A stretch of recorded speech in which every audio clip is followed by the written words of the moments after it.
Hello everybody, welcome to our Critical Software Fireside Chat. We'll be discussing modernization. So before we dive into the topic of modernization and AI, it's clear that this conversation isn't happening in isolation. There's a story behind why you're both here today. So Patrick, can you share a bit about the partnership between Critical Software and IBM, how it's kind of evolved to get to this point today and what brought our two organizations together? Sure. Well, I think, this relationship definitely did not start yesterday. So we have been working together for like 15 years or something. We have worked across several industries, from banking, insurance, government, telecommunications. For instance, we are working together and we are building an embedded solution in the telecommunications area. We called it Communication Service Provider Assurance Services.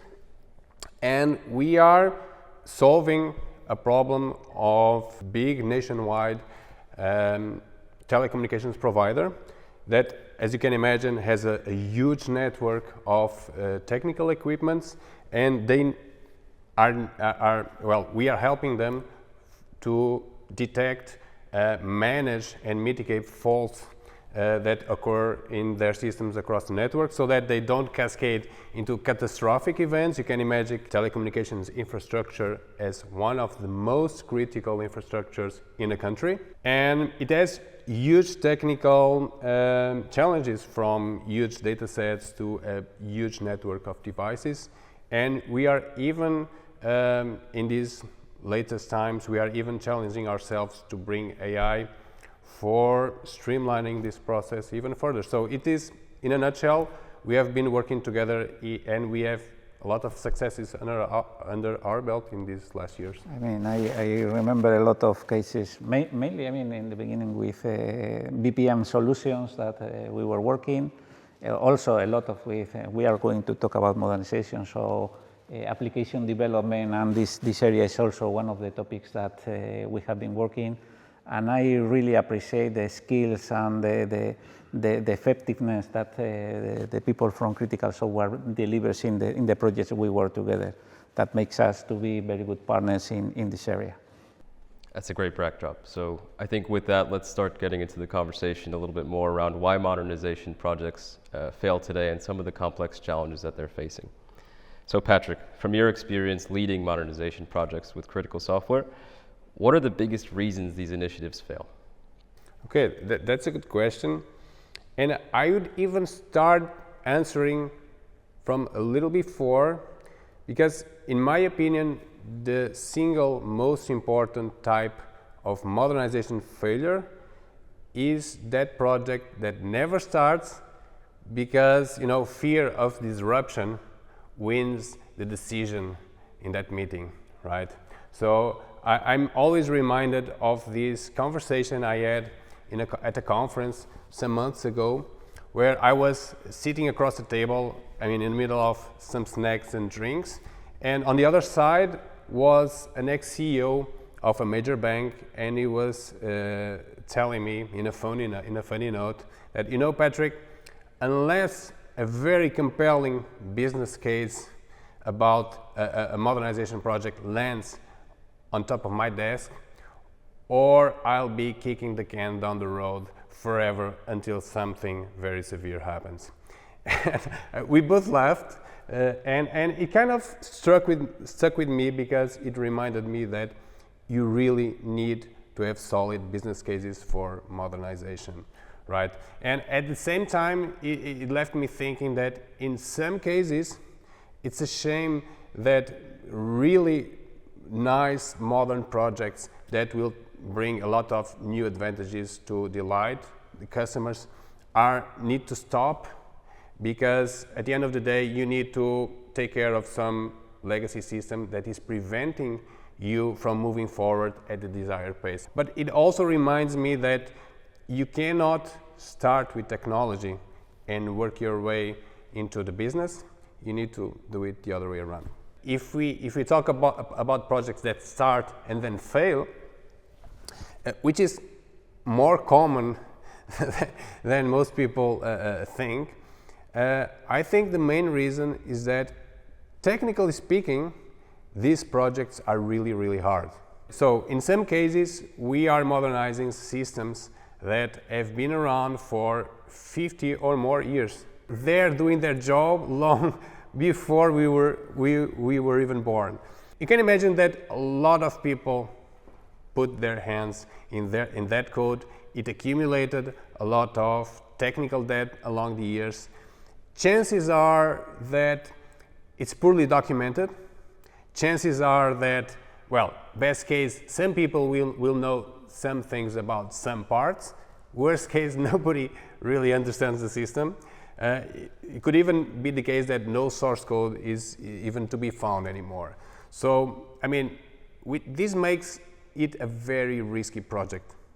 So, much riskier than a new project, a greenfield project. So, you need to focus, and we will talk about that, of course, during our conversation, how we can mitigate or de-risk that process. But I believe those are the main causes for failure. I totally agree, Patrick, that risk underestimation is one of the big mistake here.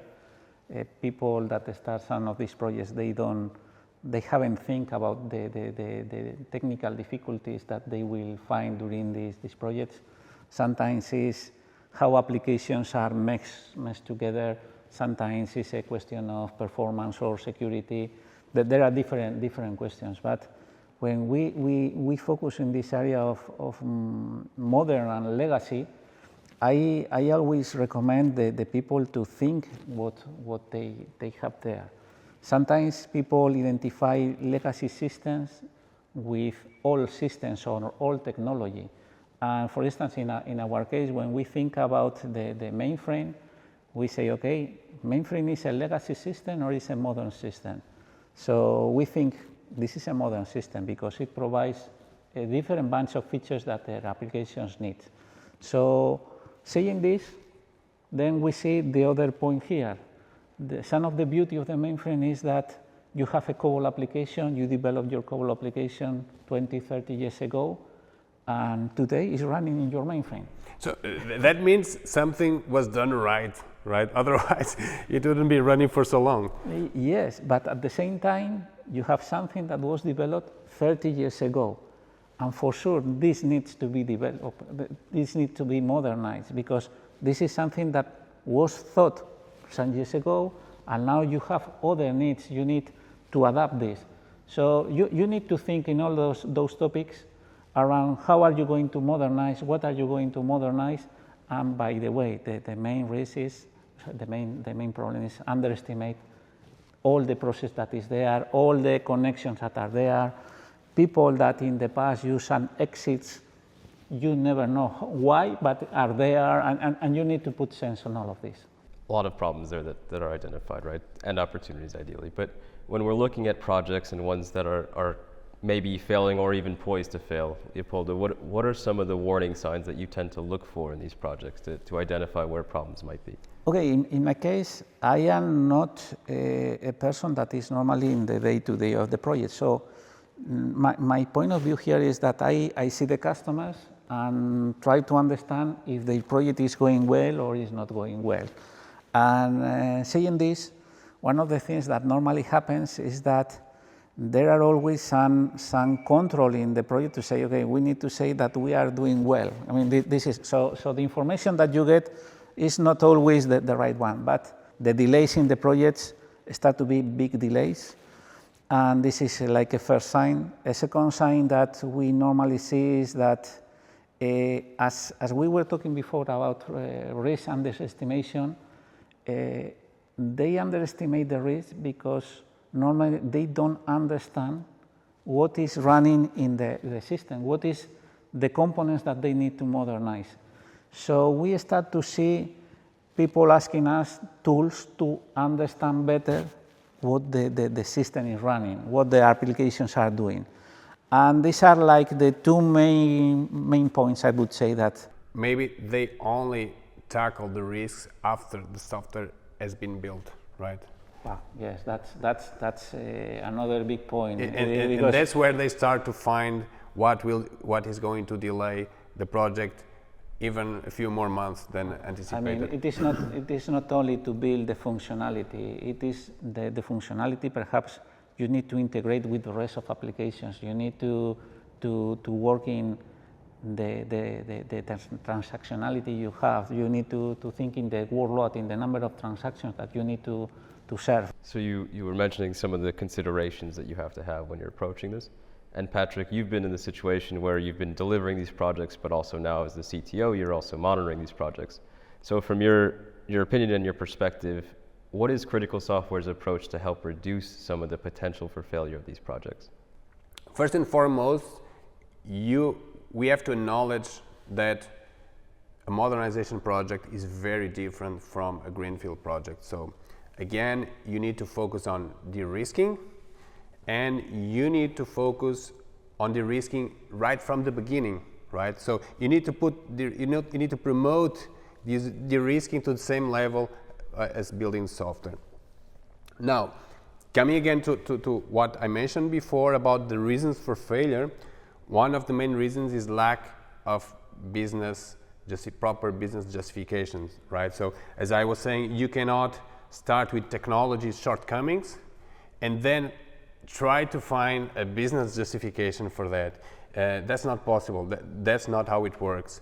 You need to do it the other way around. So you start with strategic alignment, you work yourself into business objectives, you try to understand why the legacy systems are preventing you from achieving those objectives, and only then you start to think about technology and engineering and how you are going to bring technology to fix those problems. So I think this is one of the most important aspects that will guarantee that you really have the right sponsorship, because everyone is seeing the business value for that modernization initiative. I think that's number one. I mean, totally agree. With the complexity of these projects, you need to have the sponsorship in any account that this needs to be done, and if not, it's going to be very difficult, because at the end, you also need to provide some level of transformation in the teams that are working there, and you need the commitment of everybody. If not, it's another reason to fail. I mean, maybe we can do a small exercise here, which is, we've talked a lot about the problems, about the failures, about the ways that we can reduce risks. But to your point, Patrick, the business case is at the core of making these projects happen. So how can we help companies make this business case? What is the business justification in your minds to why companies should embrace this kind of modernization? First, we need to deeply understand the reasons why legacy systems are, preventing the organizations from achieving the business objectives. And then when you look into the legacy systems, and when you start to map it, all the components, when you start to find all dependencies, when you start to breaking it down, you start to really understand how these systems are preventing. It can be functionally, because you need to change how things are going. It could be something else. It could be that a new application you are trying to build needs to rely on the core banking of a bank, and it won't scale, right? So you need to tackle that first.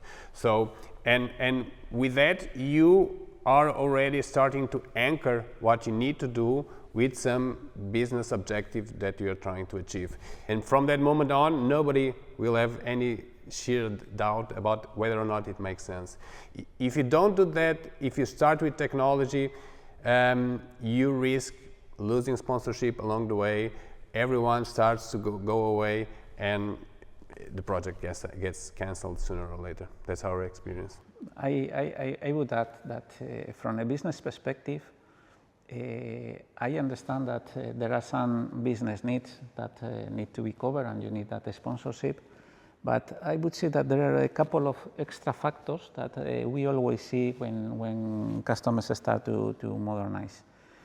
One, and I would say, is that they realize that they need a better time to market. So they need to react faster to their business needs. They need to put applications faster, And in order to be faster providing these services from the IT, the other point that also we see in these modernization projects is that they need to do some kind of a skill gap, and they need to work in different ways, because sometimes they are losing the people that has the knowledge, and the companies cannot rely on having the knowledge in one person in their teams. So these are like an extra topics that always happens in this kind of modernization projects, and that need to be addressed with modernization. And it makes sense. And it's funny that you mentioned both these factors. In one of our clients, what they clearly said is that, we are modernizing this system because the case was they were having assembler programs still running from 60 years ago. So, and they were saying, we just cannot find assembler developers anymore. So they are retiring, we need to fix this. Funny enough, that was the number one reason above, time to market, which is interesting, because I would think that time to market would be the most important, especially because, for instance, banks or other, more incumbent organizations are feeling a lot of pressure from fintechs and from other more agile companies that are really pushing at a high speed, and they simply cannot, because they need to carry, in some cases they need to carry a lot of history behind their backs, right? So you have the risks of action, which are really some of the reasons why projects are failing. Then you have the risks of inaction, which is what you're describing here, right? The inability to have speed to market, not being able to find developers that have the skills you need to keep your systems in place.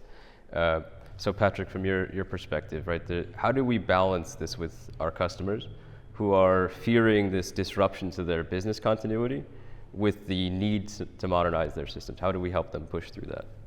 Yes, I think in most cases, to be honest, they see the value, right? It only happens that their fear of disruption, gains the upper hand, right? So they fear it more than they desire the outcome. Like when you are at the top of a mountain, you see those nice green fields, and you want to get there, but to get there you need to cross, a big chasm with rivers and crocodiles and so on and so forth, right?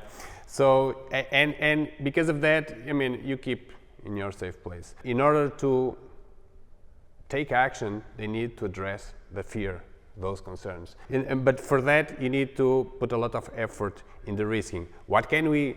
Let's talk about concrete things so that we understand what we are talking about. Early versions for a small set of users, and gain your confidence that things are working properly, and increase the users that will access to the application. So you can build fallback approaches in your process in order to, being assured, and test them, by the way. Otherwise, you can get surprises when you need them. But it's all about building confidence that you are in control of this process. So that something will come your way. You'll find some obstacles, but you are confident that you can overcome them without causing mayhem in the organization. I think once you have those de-risking initiatives in place, all things start to fall into place. I like that you mentioned that the testing is quite important, because I think that we agree that building the functionality of a new application is something that takes some time, but is something that can be done quite fast. But I totally agree that the main problems start when you need your developers to be able to do their unit testing, and that's something that you have to provide. But then you need to integrate with the rest of applications, see what this is behaving, and also to think about other problems that happens when you have big workloads. So for instance, from our side, we have been doing different things in our solutions to provide better environments for developers, for testers, so they can spend more time in testing the application in real production conditions, and this is one of the things. And there are other things that we also have been doing that are more in, you were mentioning this, let's do our way step by step, by small steps, so our risk is not, we don't have to do a big step, we are doing small steps going forward. For instance, one of the things that we have seen is that some developments to modify how in the mainframe the language environment works and provides interoperability between different languages, and you can just have a COBOL application, a COBOL program that calls a Java program, and that calls again a COBOL program, and this works in the same unit of work and is managed by the Kix transaction server, for instance, in a transaction, and you maintain the transactionality. This is quite important because at the end you can just focus in one program, do your modernization in that program, and do a step forward. And let's go for the next one. And this is a very good way to reduce the risk and advance. I would love to shift gears a little bit towards the kind of the future of modernization. And I have some ideas around a potential technology that may or may not help some of these challenges you've identified. So Patrick, where does artificial intelligence come into play from your perspective when it relates to modernization projects, and how do you as a CTO see AI reshaping these modernization projects? So it's a nice direction. I'd start by saying that most of the problems or you know, and even the solutions we have discussed so far, they are not technology problems. They are mostly people problems, right? Or process problems. And so technology won't fix any of them, right? So having a proper de-risking strategy in place, I mean, there's not so much technology can do about that. Now, in some parts of the process, I think, for instance, AI does an amazing job. Let me talk, well, Leopoldo mentioning that we are using or we can use AI for understanding the system. And I really think that AI does an amazing job there. So we have been using Watson X for Z, and it's an example of an IBM application that can understand COBOL code. We have experimented also with our own tools. We have developed one which we called Cobot that can understand, that focuses itself in understanding COBOL and assembler code.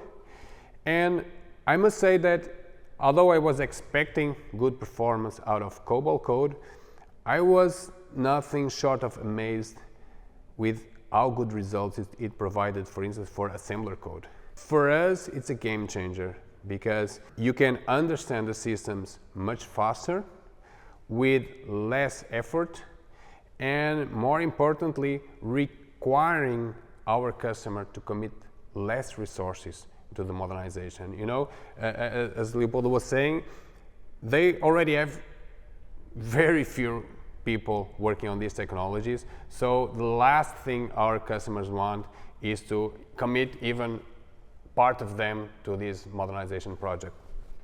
So especially in understanding part, I think AI tools, especially new generative AI tools, they provide very good results. Although I think we need to have strategies and approaches for keeping AI in check.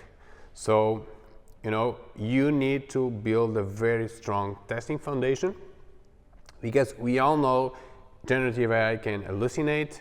We all know that in some cases it will provide incomplete answers or results, or even wrong results. So developers make mistakes. That's why we have tests.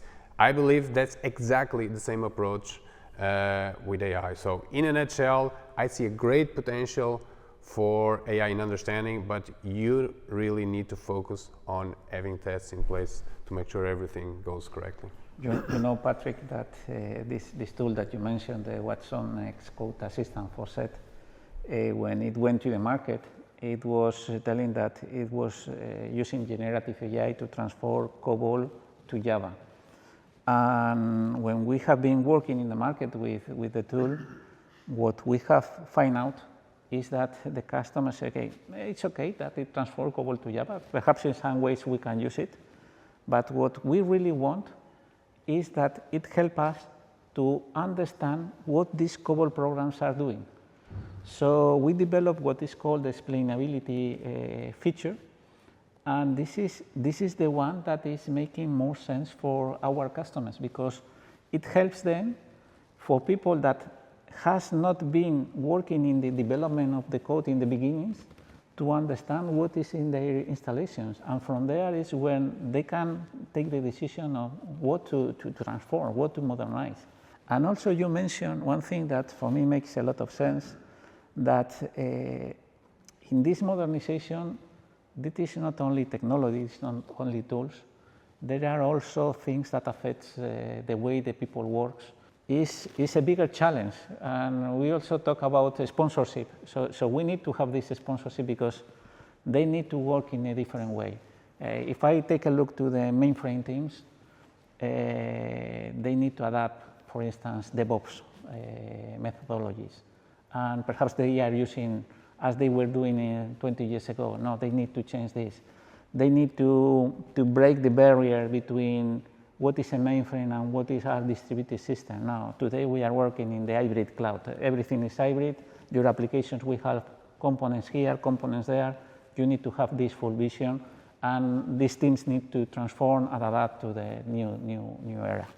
Do you have any real examples that you can share with us today around situations where IBM's tools have actually helped a customer break through some of these problems? Yes, I mean, if you ask me when we go to talk about modernization to our customers, I would say that adopting the right DevOps practice is like the #1 topic before starting to touch the applications, because it's like putting the foundation to making all the develop new functionality, testing, and avoid some risks that we have talked before. So it's like the foundation, and I can see, for instance, we have been working with a very big financial institution that what we did with them was, okay, let's put all together the people that is working with legacy applications, the people that is working with distributed or new applications.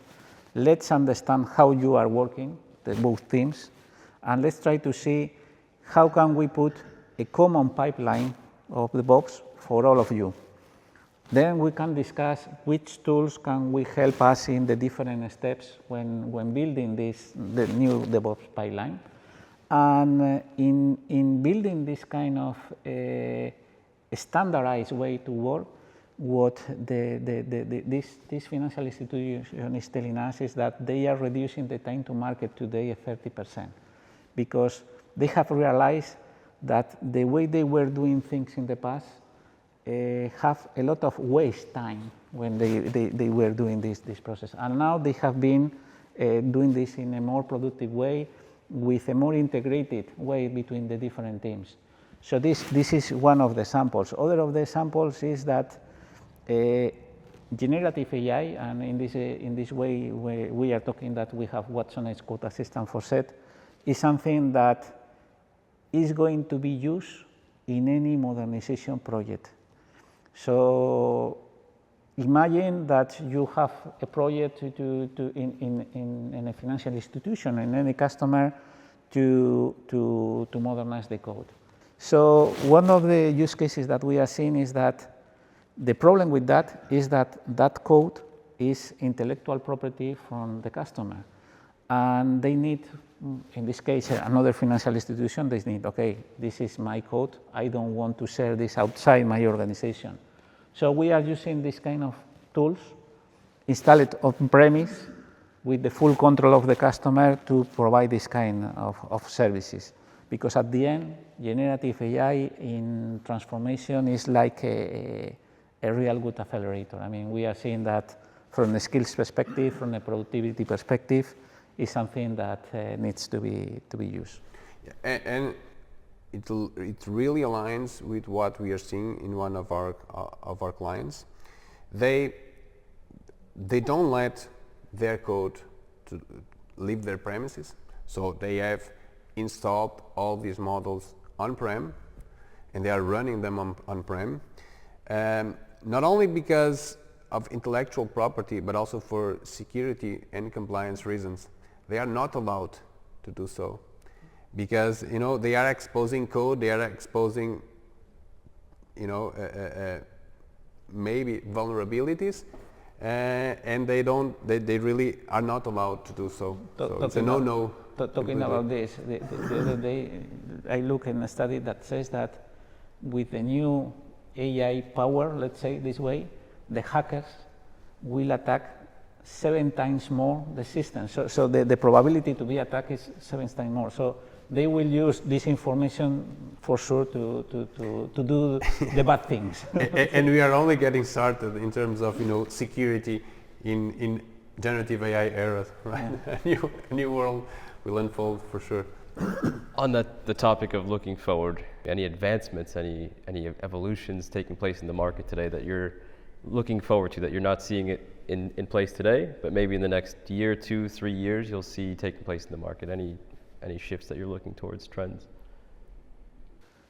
Okay, so for us, I mean, when we take a look to the market, for sure, generative AI and the uses of AI is there. I mean, this is something that will evolve, and will evolve in the way that we are seeing. I mean, this is a too young technology for all of us, but how are we going to assure security of the model, security of the data, the right way of doing inference, and the way to do the training? I mean, this is something that is going to be evolving. I mean, this is something that is clear. We also see that artificial intelligence is not only something that we are using in the application layer. By thinking in IBM, we see that we are using artificial intelligence at the application developer to accelerate what they are doing, but also at the system programmer. So, for instance, we have another product that is called Watson Assistant for SET. Right? The name is quite the same, but this is really good because this is like having a mentor that provides you information when you are working. So, for instance, a senior developer. A senior developer, yeah. And what we are doing this is, we know that some of the problems with the mainframe platform normally are skills. People can, okay, where can we have people with skills? So my experience today is that people from university with no knowledge on the mainframe, you provide a couple of, some weeks of training on what is CentOS, with this TSO, with this JCL, and they normally need this kind of senior developer, senior person to get up to speed. With this kind of tools, they are productively very soon. I mean, they are much faster in a production way for the companies. So, Theo, I think we are just touching the surface of what's possible, and organizations are still adapting, right? For instance, as at Critical Software, we work a lot with critical systems, and we see a lot of concern about how to apply AI, for instance, in a safe way, right?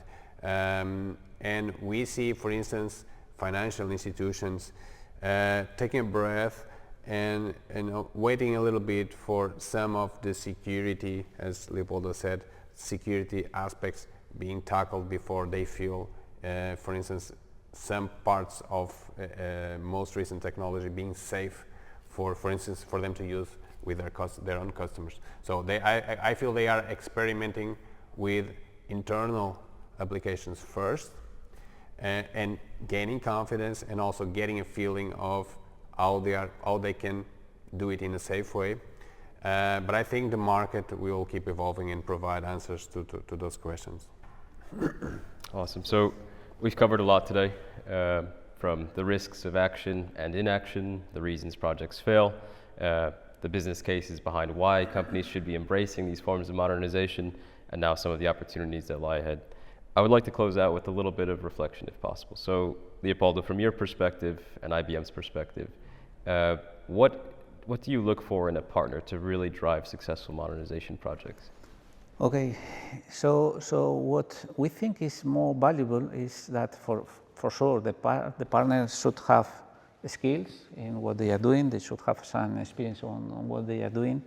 But for me, it's a question to be some kind of open-minded in the way that when we approach modernization, this is not that we are going to modernize because there is a new fancy technology and we are going to adopt. There should be some kind of business reason, and we need companies that think about what is really providing value to the customer. They need to think first in these customers and their needs and how to apply to their current systems. You were mentioning before, okay, it is not building from scratch. You have already something that has a lot of value there. You need to take the components that are very valuable, reuse it, and adapt it to the new times and to the new applications. So you need to have this kind of thinking. And also we need companies or partners that not only think in this kind of transformation, but they are also thinking in the new innovations, in the new technologies, how to exploit these new technologies to have some advantages in the transformation, in the modernization they provide.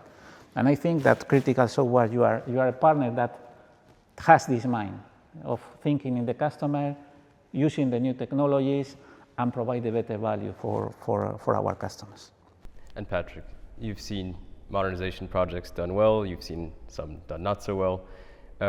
What is your message to leaders who are planning their next step in modernization? I say, coming back, making a full loop over my first intervention, I'd say that the riskiest project is the one that is never started because of fear of disruption. Lay down my advice, I would say that organizations should have number one, have a clear business case, put some work in having the business case right, then focus on de-risking and finding the right partners that understand this type of project that are used to work with critical systems, be it on technology or be it on engineering. I think there's a great lesson there, not just for companies approaching modernization projects or banks approaching modernization projects, but for all companies, decisiveness, speed of action, but having that supported by a concrete business case, I think is the key to driving successful innovation. So thank you both for your time today, for your experience, your knowledge.